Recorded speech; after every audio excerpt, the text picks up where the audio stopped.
Hey and welcome to Ahead of the Curve. I am Jonathan Gellner, and thank you so much for being here. This episode is brought to you by baseballcloud. baseballcloud's revolutionary software platform brings to life the numbers captured by TrackMan and FlightScope. This provides colleges, players, and facility owners around the world a turnkey product, allowing them to analyze their data using key metrics and custom visualizations on one intuitive user interface. Go to baseballcloud.com to find out how you can have your own data analytics department for your program. Data has a story to tell, and BaseballCloud gives it a voice. This week, we've got 2 bonus episodes that I got from the Oklahoma Baseball Coaches Association Clinic. And I've broken them up into a college episode and a high school episode, and we will still have our regular episode on Thursday, and that will be Enid High School Head Coach Brad Gore. For bonus episode 2, we've got several outstanding Oklahoma high school baseball coaches from varying levels across the state. We'll start with Union head coach Shawn Newkirk, who is also my head coach, 2018 state champion, and was recently inducted into the Oklahoma Baseball Coaches Association Hall of Fame. Then we will go to Vici head coach Kris Webb, Heritage Hall head coach Breck Draper, Edmond Memorial head coach Luke Yost, and the closer will be Santa Fe head coach Ryan Phillips. But to start, here is Shawn Newkirk on his Hall of Fame reflection, what his 4 pillars are at Union, and what being a mule means.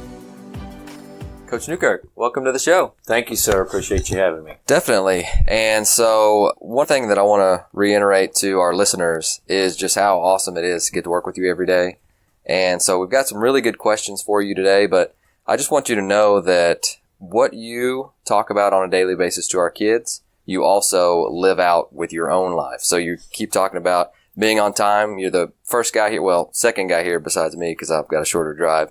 And then you're the last guy to leave. You're always doing things right. Like I've never noticed a time in your entire career where I've been like, Coach Newkirk didn't do the right thing in that situation. And so those are your 2 rules, and we'll probably go over those here in a minute, but I just want to talk about that a little bit because you're really modeling what you want your kids to do and our players to do. And so I just wanted to say thank you for that, and also congratulations as well to your Hall of Fame induction a few, I guess, 2 weeks ago now. Right. And so that was really an honor to be able to attend that. But anyways, long story short, welcome to the show. Well, thank you very much. I appreciate all that. So you're looking back, and you started your Union career in 1993? 96. 96, okay, 96. And so would you have ever dreamed that it would have turned out like this? No, not at all. It was, I was driving back and forth for 3 years before I got this job. My wife lived here, and I drove to Oklahoma City and back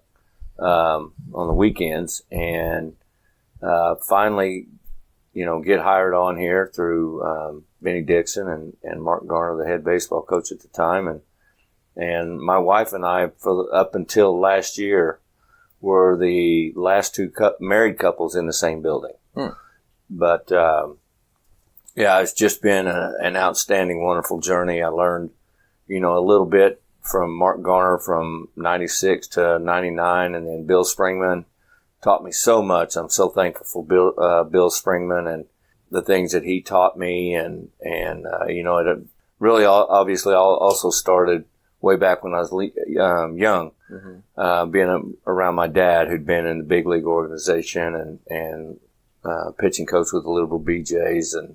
And he was very strong on the being on time, doing things right thing. And then, it's just reinstated again with Coach Springman, and he had taught me so much about that. And, it's just one of those things where I was fortunate enough to keep my mouth closed and my eyes and my ears open and pay attention to detail. So definitely. And one thing that I do love about you is that I'm able to approach you with a lot of different ideas, and you've got, a couple hundred wins, you've got 3 state titles, but you're always willing to listen. And so as an assistant coach, that just means the world to me that a guy being in your position will take in some different ideas that I have and from everyone on our staff really, and try and mold it in a way that really fits what you're trying to do every day. And so again, being an assistant coach, that's awesome to be able to work for a guy that does that. Well, thanks. And that's just not to put a feather in my hat, but the good Lord reaching down and saying, you need to hire this guy.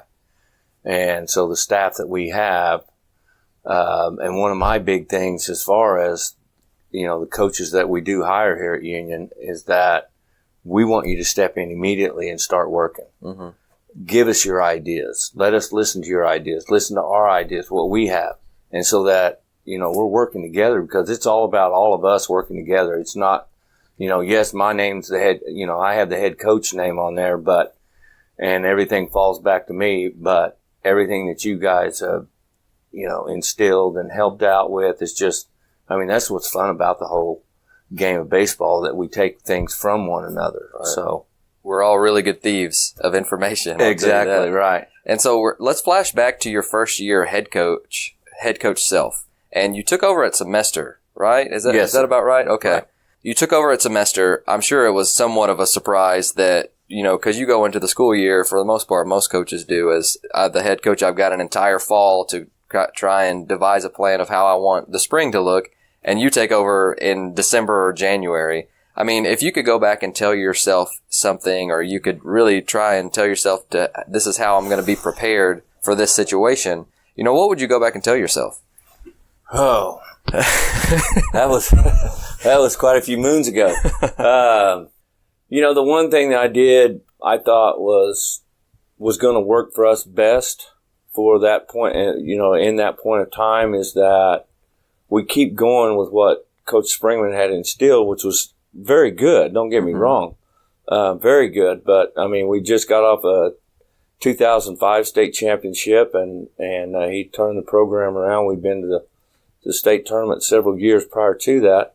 And I thought, at this point of the season, being in January, I really didn't see the reason for me to try to change much of what we had going on. Now, am I going to make the same decisions that Bill Springman would? No.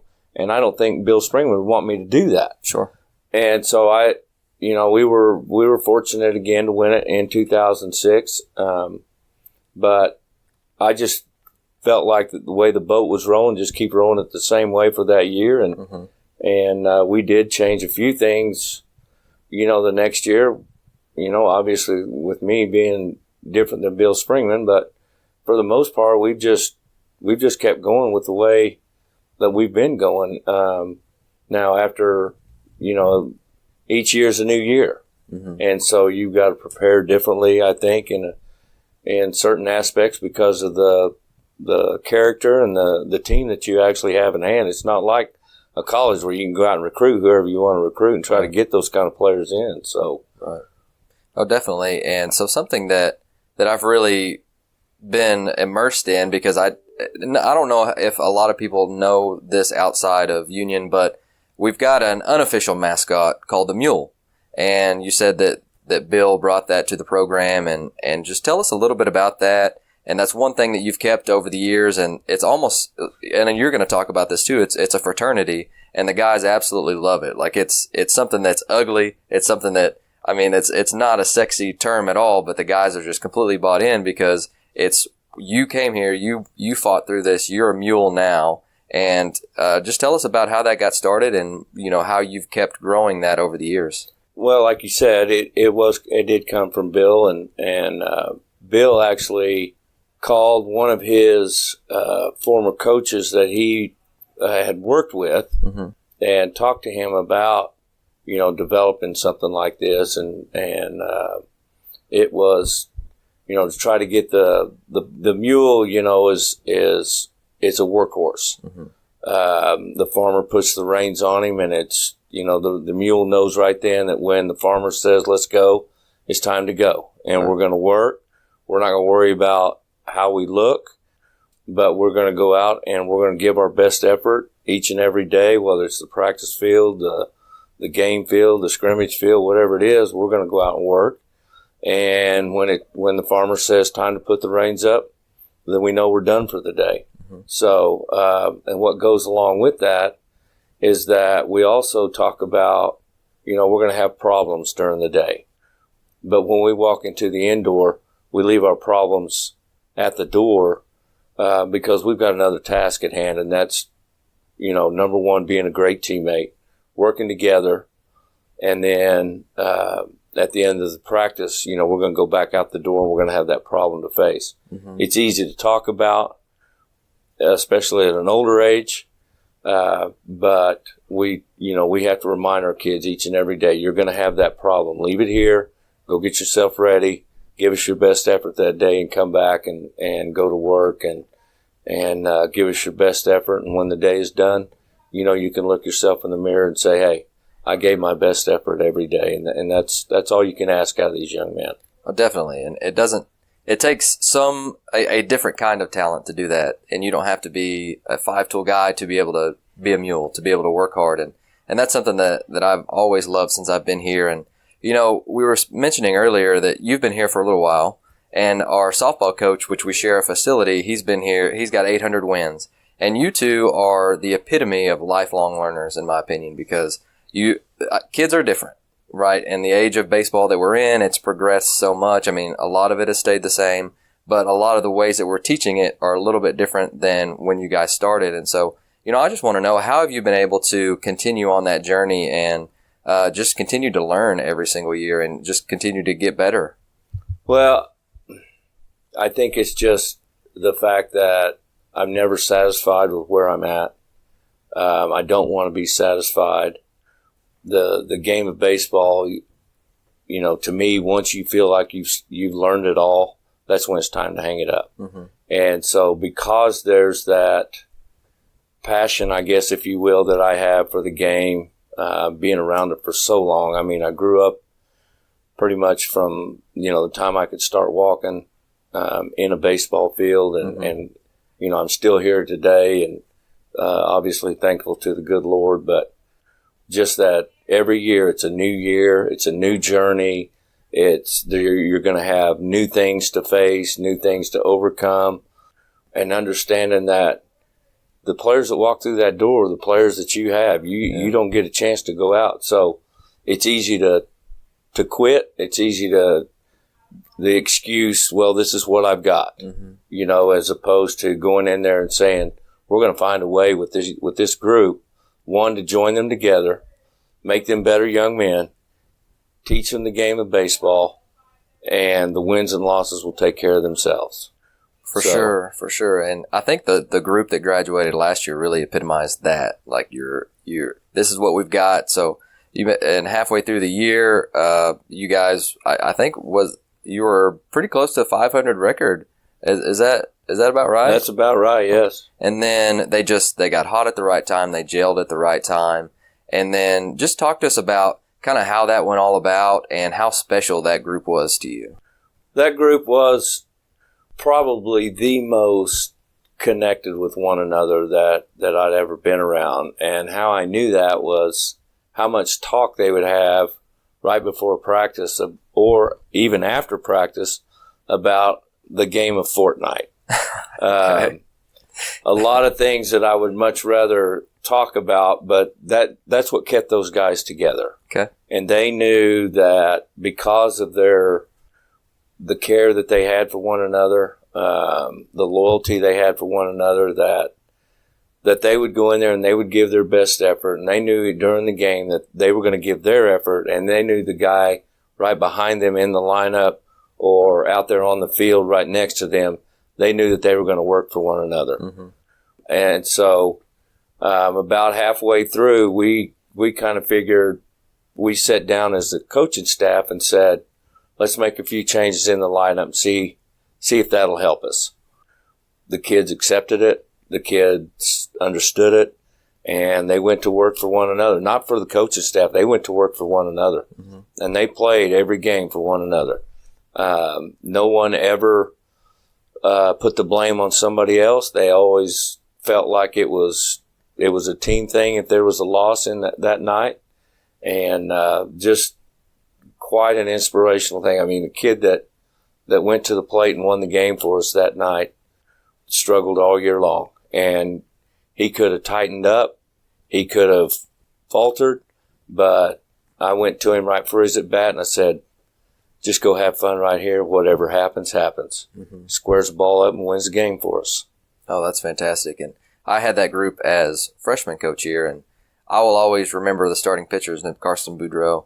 and he was on the JV2 team as a sophomore, which is not the team that you really want to be on, but continued to epitomize what a mule is, worked hard every single day, and got the start in the state championship game that they ended up winning. So that's just so special to me, and I'm sure you've had a few of those moments, but that really is really cool.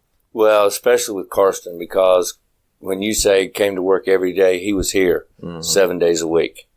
Put the time in, but the thing with him is if everybody that saw that game noticed that kid was not throwing hard. Mm-hmm. He was not above. I would have been surprised if he ever got above 80 on the mound. Yeah. Right?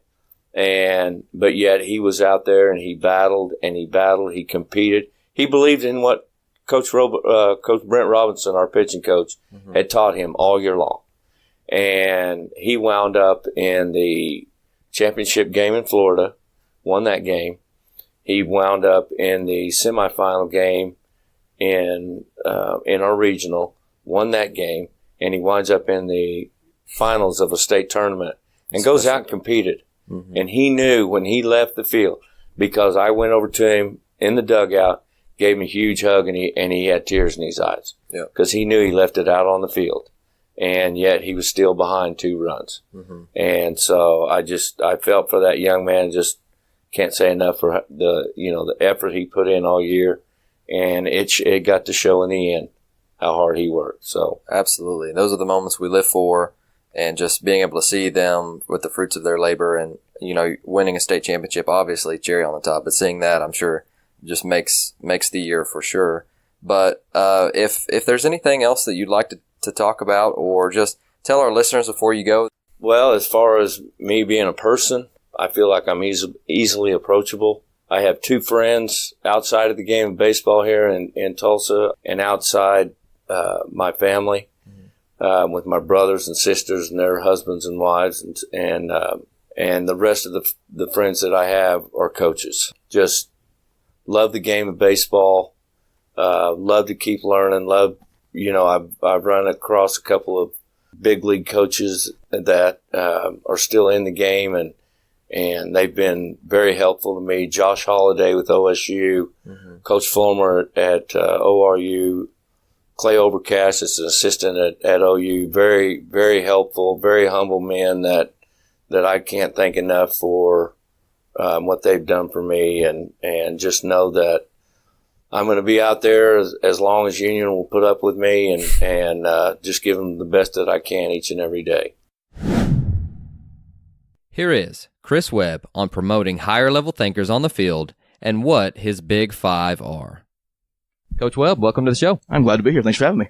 Definitely. So we've been texting back and forth about what we wanted to talk about. We've got about 15 minutes, so we want to get as much in as we can. I like your shoes, by the way. Thanks. Slow off, dead guy.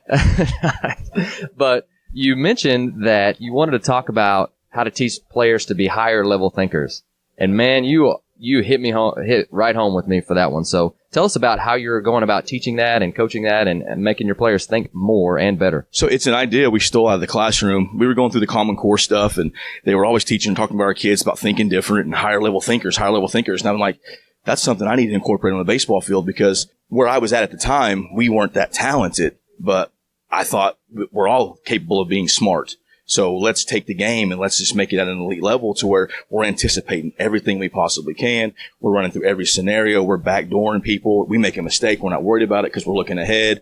We're communicating pre-pitch and stuff like that. So we got to a point where we go to the classroom, we set up situations, and then eventually it was an extension of they became coaches on the field, because my shortstop, my center fielder, my catcher, of course, was always talking and always being ready to go. And then it turned into, now this is a life lesson as well, because you're going to get tough. It's going to get tough in life to sit there, and bills got to get paid and things like that. And how are you going to pay those bills when maybe you don't have a job or things like that? I really incorporated that because I thought it was something that you have to have. And so for our listeners, tell us a little bit about Vici, because it's not a very large school. So you've got, how many coaches do you have?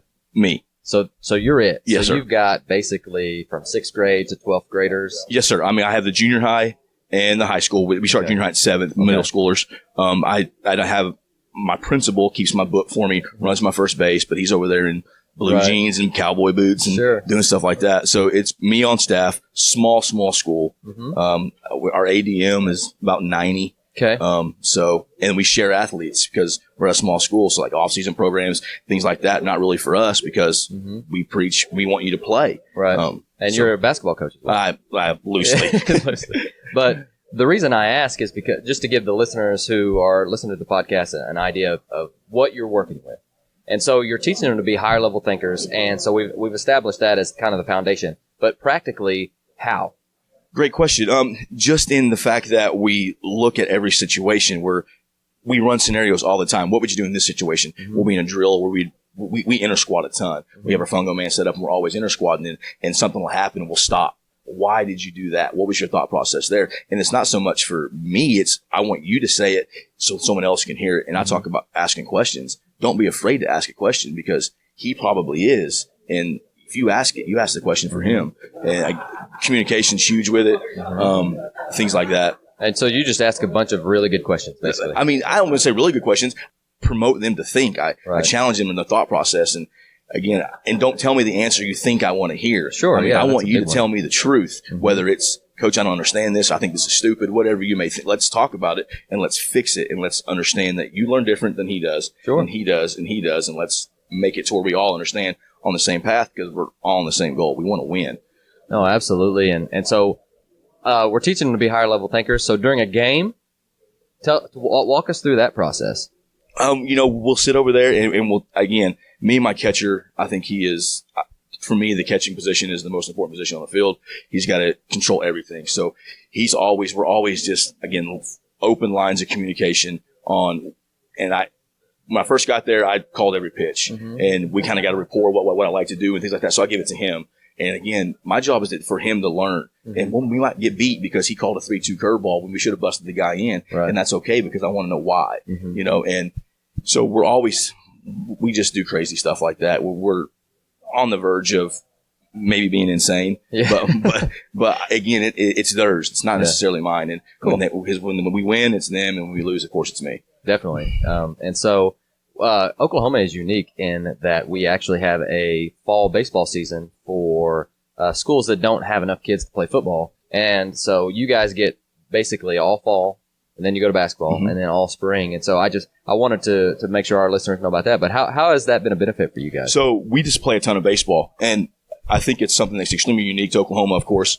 We're the only ones that have it. But so my guys, we come in, and we start right around August 1, and our first games are August, 12th, 14th in that mid-range, and we're playing games against other schools. There's a state tournament. It's sanctioned by our association, and it's really neat because I feel like the fall ball schools, they're baseball schools. So when you're playing each other in the fall, you're playing against some dudes that have the same goals in mind, and they're competing against you. And we play all year long mostly because you go fall, break, spring, and you get your summer ball. And that's what makes the fall really good too, because you're just coming off the summer. Right. Your summer's probably been really good. You're facing elite competition, and you go back in the fall, and it kind of slows down a little bit, and you're like, "Oh, this is easy. Let's go hit, baby." And the weather's beautiful. It's much better weather in the fall than it is in the spring. Definitely. And coming from a large 2A school myself, so I played summer ball with the small school guys, and I was like, these guys, they graduate with like 9 people.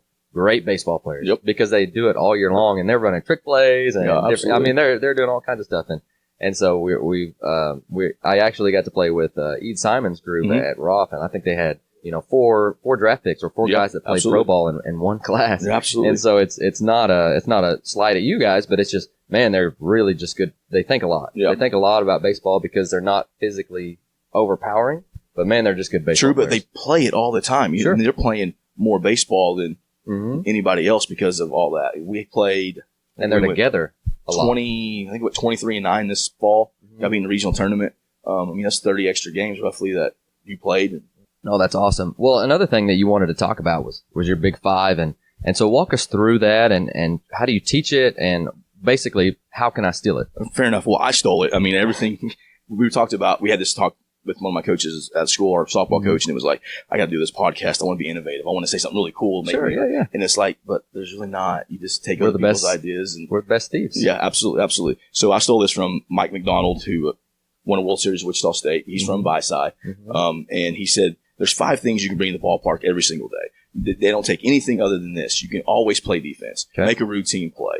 You can hustle, compete. You can be a good teammate all the time. You throw strikes.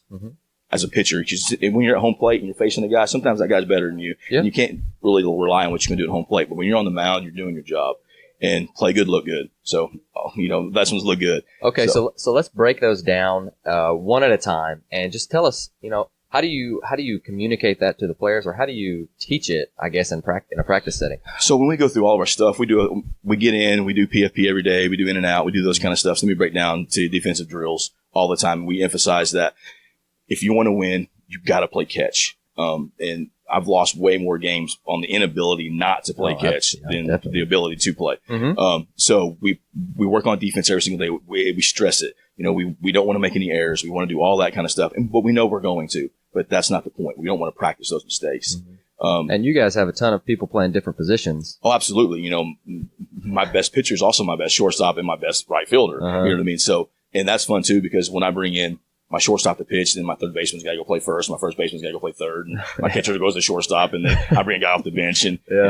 So everybody's like the National League. Absolutely, absolutely. They talk about Joe Madden doing these double moves and stuff like that. I've been doing that forever. Yeah, that's hilarious. So play defense is huge. Being a good teammate is something we strive upon, because you can't always, when we play this game, and Augie Garrido said it best, it's a game of opportunity, but we talk about it a game as a failure. So you're always failing. And it's hard for you to always be in the moment, but it's very easy to pick somebody up when I say, hey, good job, you're okay. That means a lot, especially from a team leader, everybody that looks up to, because he's going to be in tight situations, and he knows that if someone tells me a compliment, I can repeat one. So being a good teammate is also very important.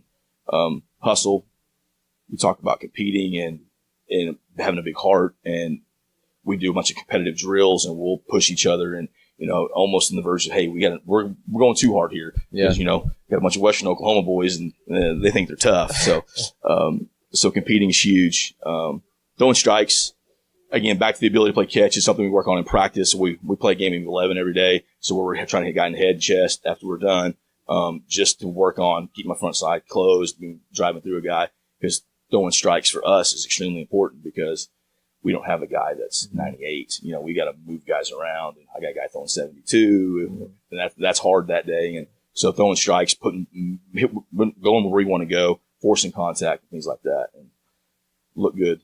I mean, I think it's important. It's all about confidence. And if your uniforms fly, if you think you look good, it's going to be good. That might be my favorite one of the whole thing. It's important. I mean, it really is. Think about it. You got up this morning, got your hair fixed, put on this nice clothes, and you're like, I look good today. Let's go to this podcast. Absolutely, absolutely.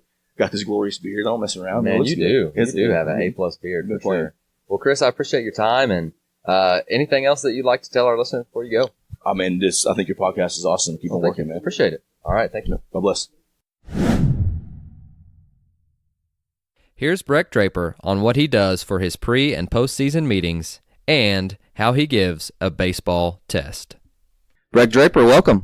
Good to be here, Jonathan. Definitely. So you are actually a veteran of the podcast, which I appreciate. And so you were way back almost a year ago, which seems like forever ago. But today I wanted to sit you down and talk with you for about 15 minutes. And we've come up with 2 really good topics, and they're very unique topics as well. And so let's just start off with your pre- and postseason meetings, because that's kind of what we're getting into right now. We're getting into the preseason. We're about to start our season. And so walk us through what you guys do as far as communication with the kids and what you guys do for preseason meetings. Sure. What we'll do is here in about a week, we'll bring our guys in before the meeting. What we'll usually do is we'll spend a Saturday. So we'll take a Saturday, and we kind of know it's going to be an all-day deal. We've tried to do that during the week, and you eat up an entire 2 days of practice time meeting with these kids individually to talk to them on a more personal basis with the entire staff. So we've turned it into a Saturday kind of deal where we start them in the morning, and we give them about a 20-minute block between each one, and we just knock everybody out all day, make a day out of it. But that week before, we'll bring them in, and we'll have those kids first off vote on their captains, and we'll select our captains for our team that they're going to have their vote, and then our coaches will make a vote as well. Coaches' vote usually weighs a little heavier. Some kids vote for guys that maybe not necessarily be the best captain, just the Right. best player. Right. And, Yeah, exactly. So we want to have those guys in those places that not only what their teammates feel that they're the leaders, but also what we see as leaders from them and how we can work with those. Then we go ahead and meet with those captains throughout the year, try to meet with them at least once a week, and say, hey, this is some areas we need to work on at practice. Maybe this effort on whenever we're doing some base running drills, we're not getting the effort we get when we're hitting live or doing live situations. So we just stay connected with those captains, and then our captains are also responsible a lot for the effort in practice. And so what we've started to do last year was if we had any issues with maybe our attention span or communication level or effort at practice, we'll stop and our captains will take off and do the conditioning. Those five guys that were selected by their teammates that are their leaders, the rest of the team's kind of watching them take the heat for their team. And then after that happens, usually once, they really start policing it and understand how important it is to make sure that they're leading out on the field and making sure they're holding each other accountable. So I wouldn't want to do that again. No, it usually doesn't. It's usually not pretty the first time, but no, but it helps that. But after we select captains, we go to our meetings, and what we ask our kids to do is we want them to write down at least 5 goals, and I usually have them type it and they print it off and bring it in. But they're going to bring in 5 goals personally that they want to accomplish for the rest by the end of the school year. Maybe they want to have a certain grade point average, or maybe they want to create a certain amount of time a week to work on certain things in their life. And, it can be anything personally. And then we'll have 5 goals, at least 5 goals for them as an individual player. Maybe it's, I want to have a certain batting average. I want to drive in so many runs, steal so many bases. We have them then go and write, talk and elaborate on 5 goals for the team, and we tell them, one of those goals can't be win the state championship. We don't want that to be just because everybody's going to put that as one of their goals. We want them to think a little bit, and then what they'll do is they'll print that off and they'll bring it in, and we set our guys down in front of our entire coaching staff. And I picked this up from Coach Schaefer and Coach Boyer, my coaches at Shawnee when I was playing, and I just remember as a freshman going in and being so nervous to talk to these adult men and the guys that I was, back then, I think everybody was kind of scared of their coaches at first when they first get in the program. So it was a little nerve wracking in sitting in front of those adults, 4 or 5 adult guys that you may be tight with, but you're reading in their goals. They're getting comfortable talking in front of you guys, in front of your coaching staff, and they're explaining what goals they have. And then we help them. Sometimes a guy may have a goal set too high. Most of the time it's a goal that's set too low, and they just a lot of guys just maybe aren't realistic. I want to hit 15 home runs. Well, let's adjust that because you're maybe not, our best guy last year at our ballpark is kind of hard to hit the ball in the yard. Maybe we adjust that goal. So we talk to those guys and adjust goals that fit them, that are something they need to push for, not something that's easily attainable.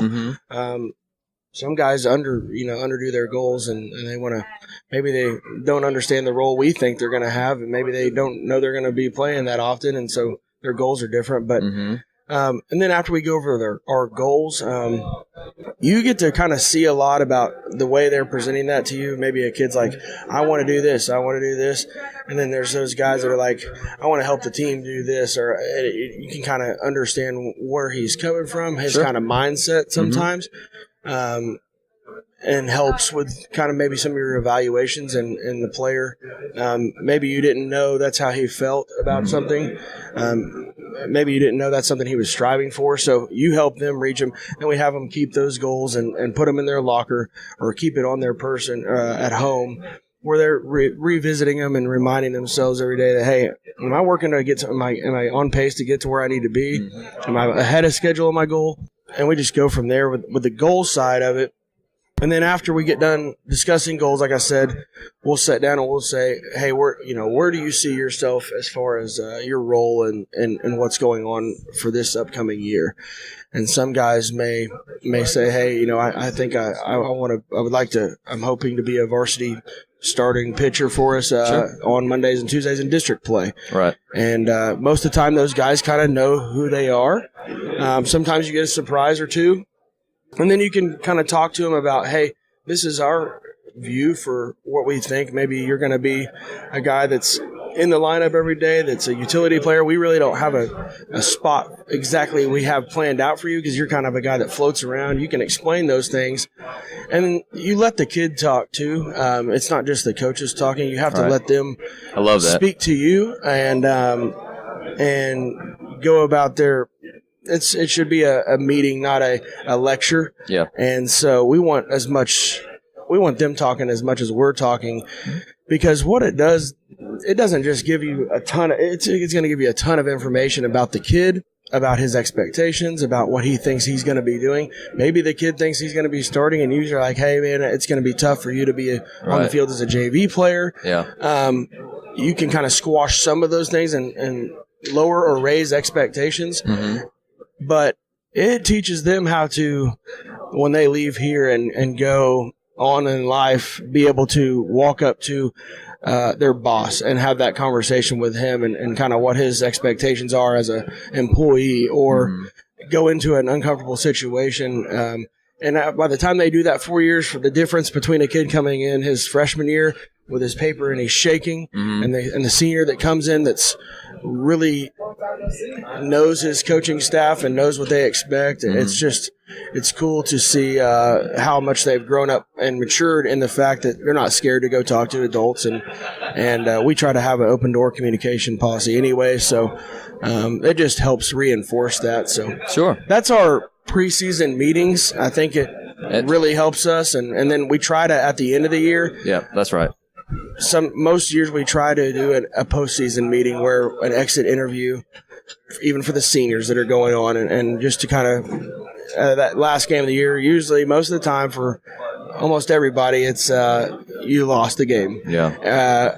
Maybe you won your last regular. I don't know what that is, but it's very rare that you win your last game. So sometimes it's a sour conversation to have, and maybe you don't want to have it that day that it happened. You bring them back in a couple days later. Their mood is somewhat generally better. Your mood's probably generally better, and you guys can have a conversation about the year they had and what you appreciated about them and their career. I love that. So I love that. That's that side of that. Well, and then you also mentioned something that I thought was really cool, and you guys give a baseball test. Yeah. And so I'm thinking, man, Breck, so I got to take tests all day, and then I got to come take this test at athletics. Yeah. Coach Draper, I know. Walk me through that. Well, and I got this, and all this stuff is not stuff that I made up. I got this stuff from my high school coaches again, and I thought the coolest part about this was that I took this test when I was at Shawnee High School playing for Coach Schaefer and Coach Boyer. For 4 years, I took this test, and you had to make 100%. You don't get a jersey until you qualify on the test by making 100%. And I'll go over some questions, but it's situations on offense, situations on defense, maybe some of our philosophies, and then our signs. And you've got to answer what our signs are on the test so that we know you know it, kind of like in the classroom. So we do where we will. I've actually turned it into an online form test through Google. Okay. I took it over to that side of it this last year, and our kids, we're fortunate to be on a one-to-one program where all of our kids at our school have laptops. I'm sure there's a setting on every campus where you can get everybody in front of a computer. And then we have our coaches monitor, because kids are very smart about opening windows, and that's the only window they're allowed to have open. That's awesome. No phones, so they can't go back and look at their notes. But we set that up where, if you get caught cheating on this, you're doing it for all the wrong reasons, and we'll have that conversation. But we don't ever have that. It's also much easier to grade when it's on this deal, because it automatically grades your. Yeah, that's nice. You Good have to idea. read the short answers, so it saves a lot of time for you as a coach grading it. But the test, it's amazing how much they memorize your signs and stuff. Your first and third coverages, your bunt coverages. We make them draw out actually the bunt coverages. They've got on a actually hard piece of paper. We draw out where we're going on each bunt coverage we run. And I'm thinking, accountable. Yeah, and I'm thinking. So this is how I usually do it as a coach. So I tell them, and then I expect them to know it after one time, and then I'm holding them to a standard that's probably not fair for them. So this is a way that we can always insert something extra rather than, okay, I'm going to tell the whole team, maybe half of them get it and half of them don't, and then I expect them all to get it. But this is a way that you found to make sure everyone is getting it. Sure, and it has to be everybody. Right. It's not just talking to the varsity starters. Everybody's got to know what's going on in your program. Yeah. And the coolest part about this test, like I mentioned, I took it for 4 years. And I didn't call Coach Schaefer and ask him to see a copy of the test. Yeah. I literally went off my memory. Oh, that's awesome. And almost word for word wrote these questions, and then I know the answers. Now I adjusted it to maybe a little bit different style of questions. Right. But a lot of it's the same. What we're doing, but a lot of it's the same. Some examples of like the offensive questions. You're given the steel sign or a green light and you get a bad jump, what should we kind of do? And we're going to have the kids answer it how they think they should answer it. And it's a general question. It's not a one word. It's not a certain church answer, church Sunday school answer. It's however they feel. And if they explain it what we want them to do, then we know they get it. But if you miss one question on any portion of the test, you retake that entire section. So not only do they'll miss a question, they've got to retake that test, but they've written that answer out several times over and over again where it's engraved in their head. That's what I need to do in that situation. Cool.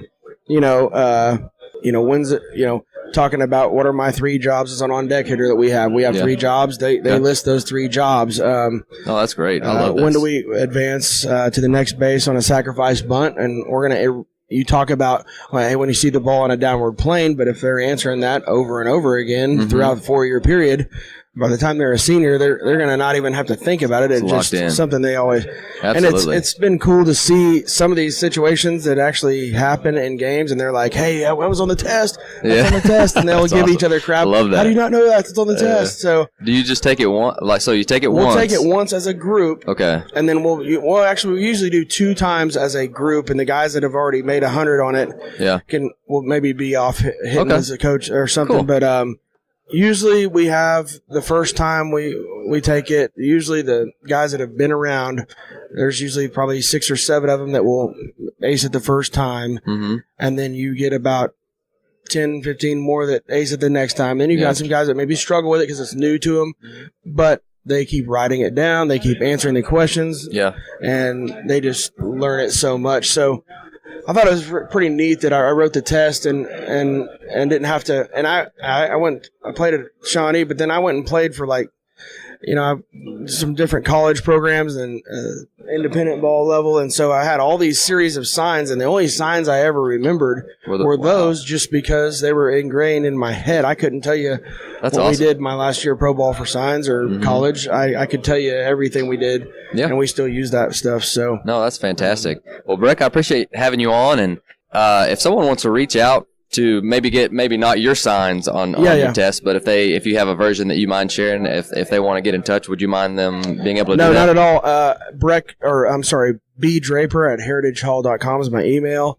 And what I'll usually do is I won't send you the online version, but if you need help creating a Google form or something like that, I can kind of maybe walk you through how to do that and set it up for yourself. And then I can give you like our general questions from when it was on paper, and you can kind of make it your own and build it from there. So perfect. I have no problem. I've done that in the past. A few years ago, I talked a little bit about this at OCA clinic, and had a lot of people emailing me from everywhere wanting a copy of our test, and I have to take our signs out of it. Oh, yeah, that's definitely. I forgot to send it to a guy in Arkansas. I sent it to a guy in Arkansas. I'm not going to say who it is, but I pretty much sent him everything with our signs and everything and the answer key. And so that's funny. But it's a good thing for our kids. It really helps our guys know it, and then when you know things, you just play the game. Cool. There's no thinking involved, so it makes it easier translation. Definitely. Well, thanks for being on. Thanks, Jonathan. Appreciate it.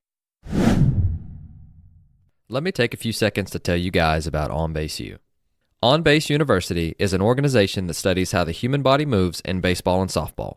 They offer certification seminars that teach coaches, trainers, and medical professionals how to assess an athlete's physical ability to perform movement patterns that are specific to hitting and pitching. For example, they just put up a blog post on their website, OnBaseU.com, that discussed why hip internal rotation is important in hitting and how they evaluate it with their OnBaseU screen. If you want to learn more about OnBaseU, I did a podcast with the OnBaseU founder, Dr. Greg Rose, episode 78, and he talked about how he modeled the screen after golf assessments that he created for TPI. They are hosting pitching and hitting seminars in Phoenix, Newark, and Houston over the next few months. I will be attending one soon, and I hope to see you there. Here's Luke Yost on winning a state championship in his first year and what his 3 C's are. Luke Yost, welcome to the show. Hey, thanks, man. Of course. So we kind of go way back. I was a fan of yours over the old Elk City Elks, and you guys handed it to us a couple times in baseball, and I was like, well, I apparently have to get better.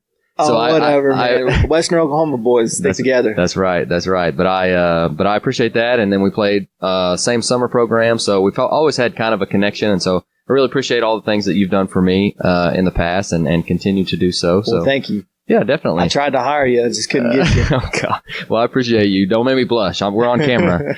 But let's talk a little bit about, so you were getting rolling with Inky Johnson. Now, Johnson, I said, let's record because I want to hear all about it. Oh, yeah. So yesterday at practice, I felt like our guys sometimes they just don't appreciate what they have, our facilities, and just the type of program that we're trying to build. So we walked into practice. I said, okay, meet me in the indoor. They thought they were going to run. They thought they were in trouble. And I told them, lay down, close their eyes, and put on the big speaker, Inky Johnson. And my dude. Man, he's awesome. And he's just, the message was like, if you're not willing to give it your best, you can't complain. Right. You can't just complain and want to change. Like, if you're committed to our team, then you're going to do what's best for us. And we need to know that we can gain trust in you. If things aren't going good, when we get in the heat of battle, some guys flee. So we need to know that you're a warrior, and when things are tough, you're not going to bail on your teammate and bail on your coaches. So our guys, man, we had a really good practice yesterday. That's awesome. And did you guys talk about it afterwards? We did. We followed up, and we're trying to the culture we're trying to build right now is, okay, so whenever we stop having to preach that and our kids are breathing that back into our program. I was listening to a sports animal. I'm a huge sports junkie, and Brent Venables called in, and he talked about his defensive lineman Wilkins that came back for his senior year. Right. He could have been a top 10 pick last year. He decided to come back, and the first day of spring practice, he told Venables, coach me like a freshman. Don't treat me any better than I am. And so Coach Venables, like, he coaches my younger guys. They know the expectation.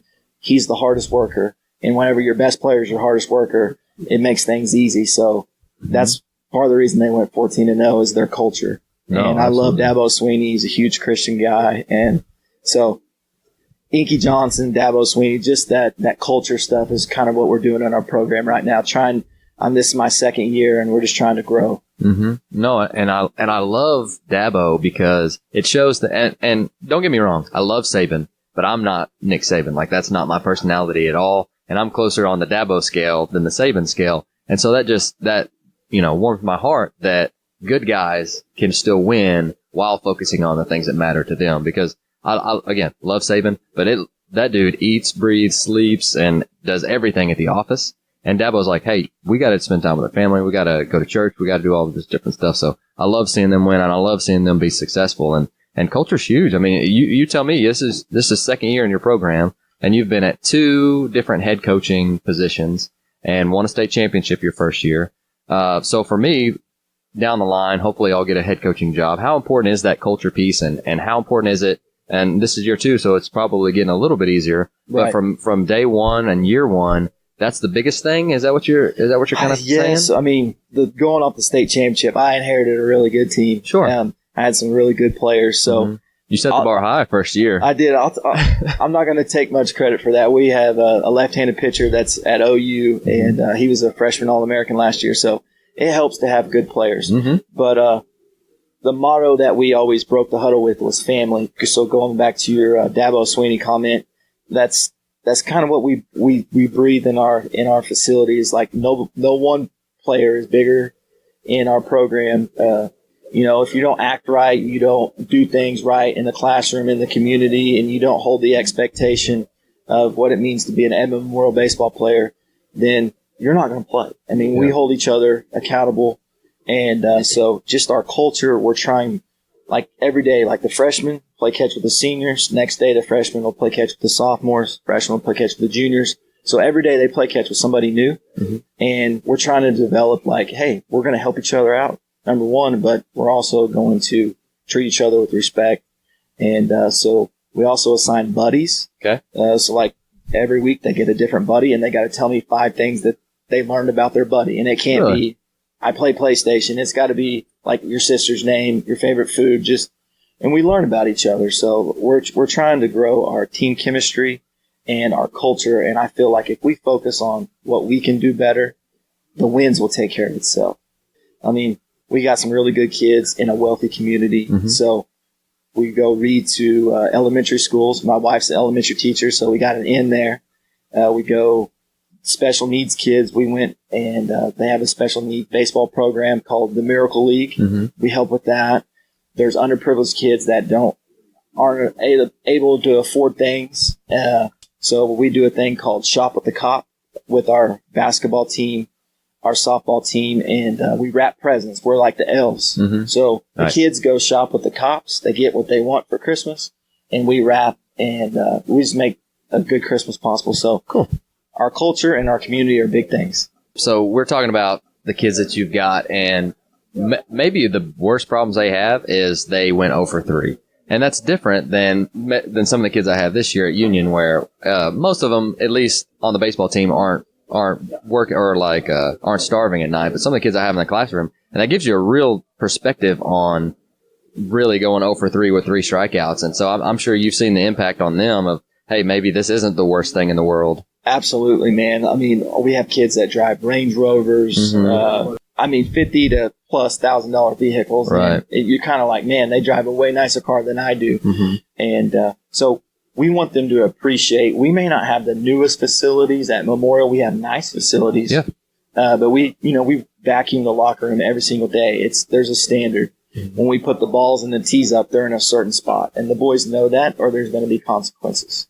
And they know how particular we are about the coaches working their tail off to mow the field and make it look, because that's a reflection on us.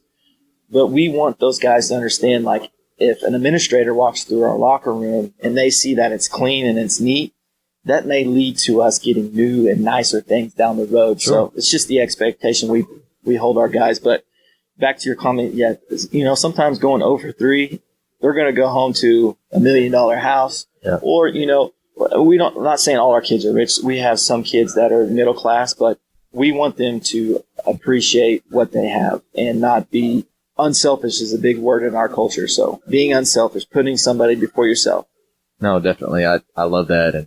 And that's something that, we could all use a perspective like charge every now and then, because I complain sometimes, and then Mason's like, well, what are you complaining about? Truly. Because 99% of the world would love to be in our position. And I've had a bad day at school, or I've had a bad day at work, and it's like, what is that compared to? Like, what compared to what? Absolutely. And so I truly like that a lot, and I may be stealing some of that from you, but you also wanted to talk about the 3 C's. Yes, sir. Hit us with the 3 C's. Just culture. Well, we kind of touch base on our so culture. That's the first C? That's our first C. Okay. It's our culture. We're trying to build a championship culture, and I feel like wins and losses will take care of itself after we take care of what we need to take care of. And our culture is family. Mm-hmm. And treating each other with respect. Like I had a visit with I got 6 shortstops competing for a starting position right mm-hmm. now. And we need to communicate better. The shortstop's the guy on the field that gets the ball more than anybody else besides the pitcher and the catcher. Mm-hmm. And if he's not communicating and being positive with the guys around him and directing people in a positive manner, he could be an energy vampire and suck the energy out of our team. So that's kind of, our culture is we're going to treat each other with respect. This program's bigger than me and my coaches. We're all in this together. So mm-hmm. we use the word our program. It's not my program. It's not it's our program. So we work hard on our culture. Oh, definitely. Second C. Communication, man. That's a big one. Just think about practice. Think about yesterday's practice. If you guys are doing double cuts, when the outfielder picks up the ball, who do they throw it to? They throw it to the guy with their hands up. And that's what we're taught to do. Just think about, runner on first base, an infielder covers his face, the middle infield, open mouth, closed mouth. If we don't communicate at a high level, number one, you're going to screw up and you're not going to be in the right positions. But whenever you do communicate well, think about when guys have energy, they're talking, and, you're disciplined. This is the only game in the world where the defense has the ball. So if you communicate well on defense and you put yourself in a position to be disciplined, you're going to give yourself a chance to win a lot of games. Right. And that's something that takes zero athletic ability. Absolutely. It's just a commitment to your teammates that you want to be unselfish, and you're not going to sit over there and feel sorry for yourself. You're going to put your teammates before yourself and say, hey, I'm going to help this guy out. I'm going to have energy, zero talent, putting your hands up, communicating, just like a catcher, dropping his glove. Drop his glove. We're going to pick. Well, if we're locked in, everybody sees that. We're picking open glove. We're flashing at shortstop. Sure. That's nonverbal communication. And if you do that well, you're going to be a good team. Well, even the guys in the dugout, do you teach them proper communication from that? Absolutely. So our leadoff, that's his goal. I'm just using this example, but our leadoff, his goal is to see 6 to 10 pitches the first at bat. Unless he gets a first pitch fastball, he's going to hammer. Sure. So we're going to try to see 6 to 10 pitches, but when he comes in, it's his responsibility to say, hey, he's got an arm side fastball that runs in on my hands. He's got a plus changeup, or, his out pitch was a slider, man, it breaks late. So if he communicates well with his teammates, instead of feeling sorry that he struck out or he grounded out, and he has a positive influence, well, guess what? My 3-hole knows that he has a plus changeup, and he knows that that's his out pitch. We're going to stay back, and we're going to be ready for that pitch. We're not going to get beat twice. No, that's absolutely fantastic. Third C. Third C was community, man. Just giving back to your community. I remember whenever I was coming up as a young assistant, whenever I was at Tuttle, we had a big ice storm, and lots of tree limbs and broke and fell in the road, and our community, like the coaches ran the chainsaw for cutting these trees up into smaller pieces, and our kids and our players, we picked them up and put them on the trailers, and we're just giving back to the community. We didn't practice those days. We didn't do anything. We were just giving back to show people, like, live your life unselfishly. I mean, help people that need your help. And like giving back to our special needs kids right now. We have a Miracle League Baseball League in Edmond, and it's a big thing. And those kids absolutely loved when we came out and supported and watched them. Definitely. So, and they probably came to see you guys. They do. We're partners with them, and we want to get more involved. Like our kids go and read to the elementary kids. They think that our high school kids walk on water. Yeah. It's a big deal to see our kids when they come over. So I think that, we got to roll in our community. We got to live our lives, number one, unselfishly, but we also got to walk in a Christian way and do things right, because we're in a big spotlight and we're role models to little people. Absolutely. Absolutely. Well, Luke, I appreciate your time, and man, it's always a pleasure getting to catch up with you. And so is there anything else that you want to share or tell our listeners before you go? Go follow Inky Johnson, man. He's a super, super inspirational guy, and just hear his message. I mean, he was a D1 football player fixing to go to the NFL, and God had different plans for him. He got hurt on a tackle, and doesn't have use in his left arm anymore, and now he's just walking in God's light, and he's spreading the word and the message, and he's an inspirational guy. And I just want to give a shout out to my wife and kid. I'm a new dad, and I know you are as well. Yeah, team no sleep. That's right, man. No sleep. Kids teething right now. So yeah, definitely. I think they're like 2 weeks apart. It's crazy. And then Coach Draper is a week in between there. We're gonna have a heck of a baseball team. We're gonna have a mad baseball T-ball team, baby. That's right. All right. Well, Luke, thanks for being on. Hey, man. Thank you. And finally, here's Ryan Phillips on controlling the baseball and empowering assistant coaches. Ryan, welcome to the show. Thank you. Thanks for having me. Absolutely. Well, we've been sitting here chatting for about 30 minutes, and then I figured, well, we may as well hit record and turn it into a podcast. But Southwest Oklahoma boys. That's right. It's pretty cool. That's right. I know. You're from Altus. Yeah, it's Air Force, but Gotcha. So I went from Edmond to Altus, so it's kind of a culture shock. But actually, I ended up liking Altus more because of the small town feel. I gotcha. And Altus is kind of like Hobart, where I grew up. It's not exactly the most baseball capital of the world. Right. And so we go a little bit way back because we both played for the same summer team organization, I guess, not on the same team. Right. But I got to hear stories about you, Right. which was pretty cool. But let's go ahead and let's talk about your program a little bit. And we mentioned earlier that you're really big on communication, and that's something that you really want to make sure that the kids are communicated with, your assistant coaches are communicated with. So just for me, if I'm wanting to get better at that, how have you gotten better at that, or how do you do that on a daily basis? Well, at Edmond Santa Fe, kind of like we were talking about before, we just something we do every day is journal. Okay, and it's something that's hard to get 50 kids to do, but like you said at Altus, I didn't have that. I didn't know what that was about communication and how to do it. And every book we read, as successful people are always talking about how they journal and how it's a part of their day and it's a daily routine. It's not something that's easy. It becomes a skill. And so since their freshman year, we try to journal. And so we kind of talk about it before practice starts. It's whether it's a question or a quote or, hey, the practice plan. Let's go over it, talk about it, and then at the end of the practice, write about it. Did you find something good? Did you find something bad? Did a coach give you a critique that you need to remember for the next time we go over it?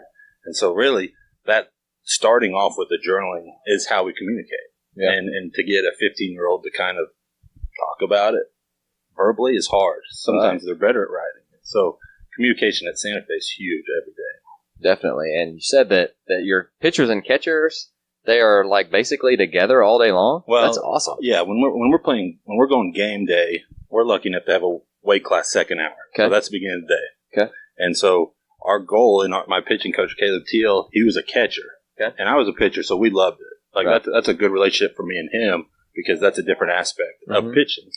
And so that's one thing we talked about is just, hey, the communication between a pitcher and catcher, the best catchers I've had, will tell me straight up, how it's done, but they also got my back. Sure. And so we're trying to grow those relationships. Oh, I love that.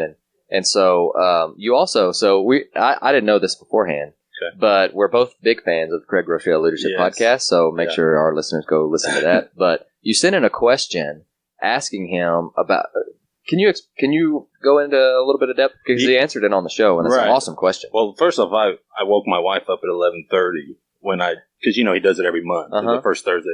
So the next month after I emailed them, or the Life Church, they answered it, and I woke her up. I was just listening to it on my headphone.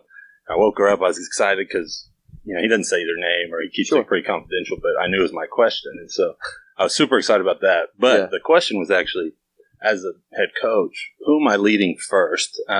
My assistant coaches or the players? And his response was beautiful to me because it led me in the right direction. It was, you need to coach your assistant coaches first. He said, if I was sitting across from you, I would build my coaches. And then that only helps them become better coaches, but it also, it frees me up to do things I'm good at. Right. I'm a pitcher. I'm not a great hitter. Right. I got a good hitting coach in RC. So it lets me free him up or frees me up and lets him go to work. Right. So now he's having to speak. He's having to communicate. And now he's a really good hitting coach. Right. And I feel comfortable with him there. We kind of talk. We had an hour and 40-minute drive. That's all we talked about. It's like stuff that he's doing. And so not only does it give me confidence, but it gives him confidence. And then the kids respond to all of us, not just me as the head coach. They see him as, hey, this is a guy that's in charge of hitting, and he's really good at it. Yeah, really. I mean, the offensive side of it, even though I'll be at third base, he's in their ear. Something, and that's just something we emphasize, just communication, even during catch. Sure. Sure. And I love how you're controlling the baseball, and we'll hit on that in just a second. But I also want to know, so you heard that from Pastor Craig. I heard that too. You mentioned that it's like 2 years ago, and I remember that question. They're like, hey, I may know that guy. It's like a second podcast. Yeah. Right. And so what did you start doing after you heard that may have been different than what you were already doing? I think really, we're at this clinic that that Oklahoma coaches get to go to. And then, we had the national clinic the week before. It's really that time in the car. Yeah, that's good. It's not, true. We've read books. We both read the same. It's being mind-filled and being conscious of what we're trying to do. And really, we try to do that to the kids, because if you don't have an approach and you just go in there and hit, you're not really, okay, yeah, you're getting a hit, but I'd rather you have 5 swings and have an approach and be mind-filled. And so that's kind of what we do as coaches when we're driving. Just, all right, let's, we joke. We're not just always business, but like when you got a chance to talk about baseball with people that love baseball, like what we're doing and what you do, let's just do it. Let's talk about it. Let's be productive with our communication. And that's kind of how I changed from his answer. I was like, okay, that's time I have alone with them, because we all have families, and so we don't want to really stay after practice that long. So these opportunities like this, a phone call or a text message or any kind of communication, that's kind of what I've refocused my mind to help lead my assistant coach. No, I truly love that answer. And, being an assistant coach, hearing you say that warms my heart a little bit, because I love having some responsibility. Oh, yeah. And I've worked for some head coaches in the past that have basically taken over everything. And that hurts my growth a little bit, because it's not giving me ownership of one area. And you have to earn that, I'm sure, over time. But also, it's just being able to come to these and then chat about, hey, what can we steal from those guys? Because if I'm doing it by myself, I'm like, man, I have so much information that I've got in my head. But now, Coach Phillips, how can we implement some of this stuff? And that's been my favorite part, because we went to the ABC last week, and 4 hours in the car, man, I was picking Coach Newkirk's brain the whole time. Right. And RC, our hitting coach, like, I'll have a kid come ask me a question, and I know what we're doing, but I'm like, man, that's RC's. Yeah, that's his job. Like, that's awesome. That's what he wants, and he has tons of passion for it. And he was a good hitter. He knows what he's doing. He had to work for it. Much like you just learn the game, and you can teach it well. RC does that really well too, and better than I could. And I think it is because since I got at Santa Fe 6 years ago, he came with me from Southmore. And I kind of just gave him the reins, awesome. and he's ran with it, and he's done a lot more than I ever expected him to do. Sure. No, I love that. And so you've got 50 guys, you said. 3 teams? 3 teams. 3 teams. And so how I want to know, selfishly, because we're a 6A school too, how are you kind of breaking it up? Are you with varsity the whole time? Since you said you're a pitching guy, and you're a head coach, really tough to do. Yeah. But how are you guys breaking it? Is there 3 teams? They practice 3 separate teams, or how does that right work? now in the fall, we have the hour restriction. Okay, and so, and we talked about this a little bit. I try to keep everything real simple. Okay. And by keeping it simple, it's like, okay, we got an hour a day. I'm going to give, and this goes with trusting my assistant coaches, I'm going to give these guys to RC or Coach Tia. Cool.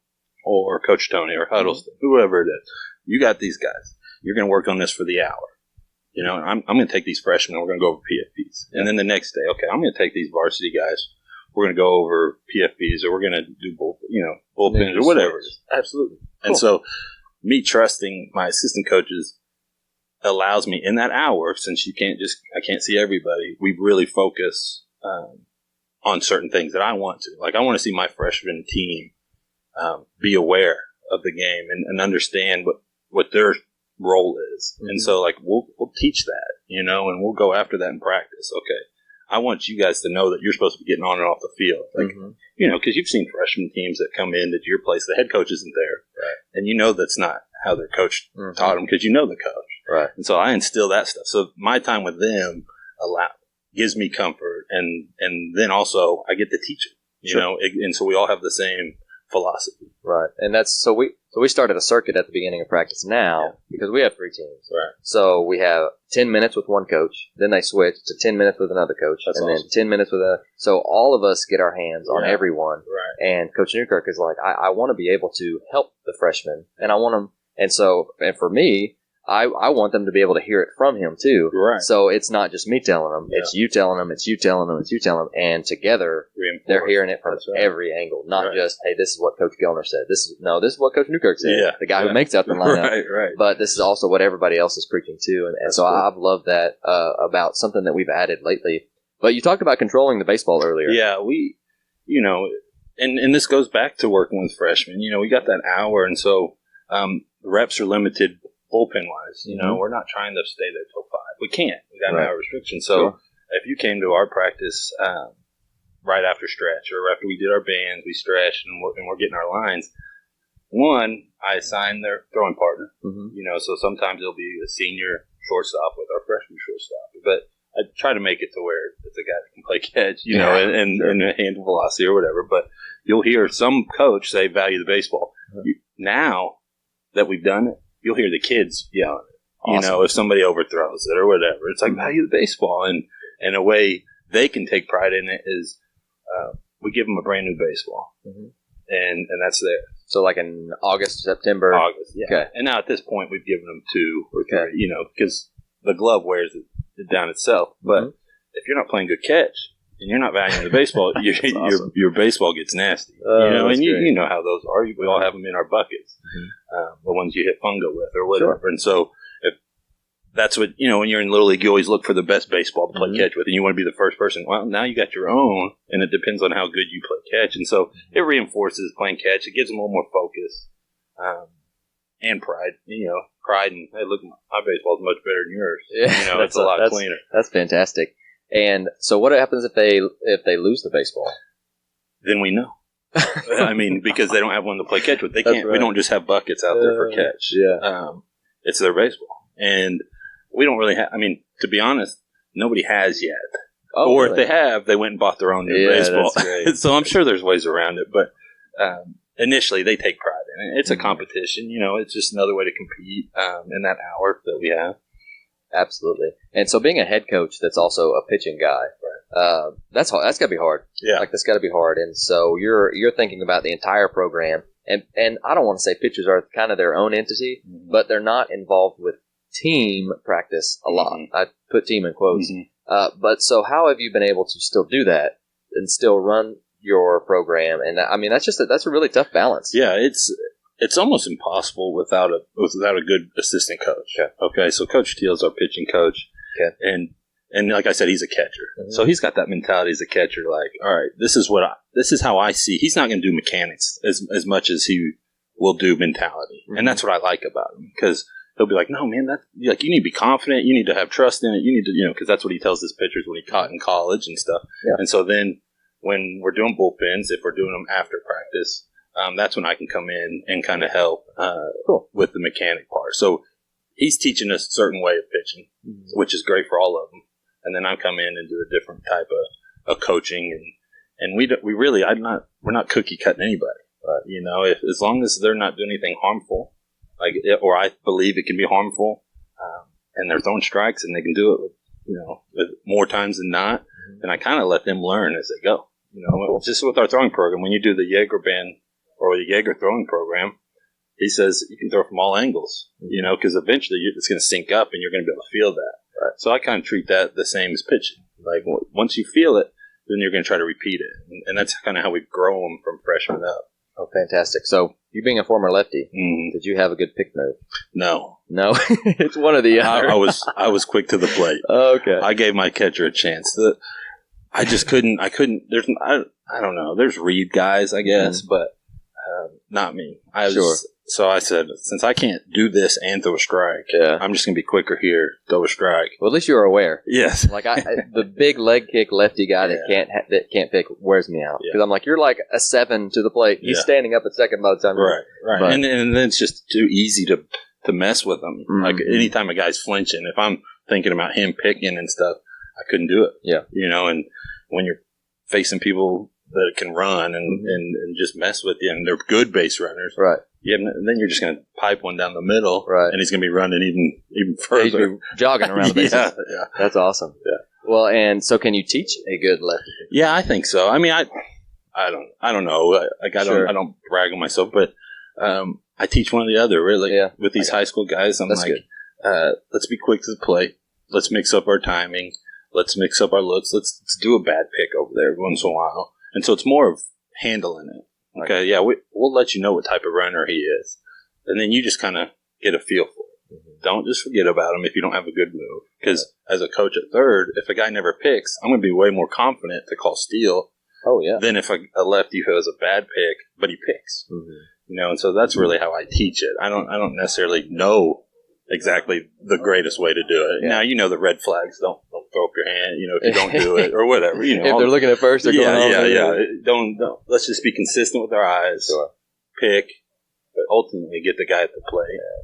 Oh, I love that. Well, Coach Phillips, I really appreciate your time, and I loved having this conversation. Again, 2 Southwest Oklahoma boys, right, man, holding it down. We got to stick together. Definitely. Well, is there anything else you'd like to tell our listeners before you go? No, I'm just thankful to be here. I think any Oklahoma coach that has the opportunity to come here, especially a week after that, like Coach Gilman, he went in more depth than he got to in the national convention. Yeah. And so we're getting a little bit more, and the more you hear it, the better it is. Right. And you get to share ideas with people that you're competing against. Yeah. Maybe still a couple. That's right. Well, I like being on the east side because there's a lot more east side coaches, and because last year when Stillwater was more west side, I kind of like seeing new faces, and cool. I feel like I can communicate more without them beating my brains in the spring. Well, Coach, I appreciate your time. Thank you for being on. Thank you.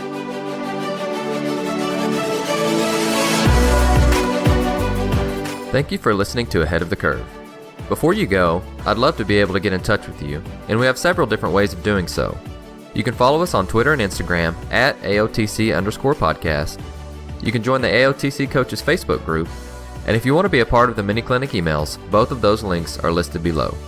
If you enjoyed the show, please consider leaving us a rating or review to help others find and stay ahead of the curve.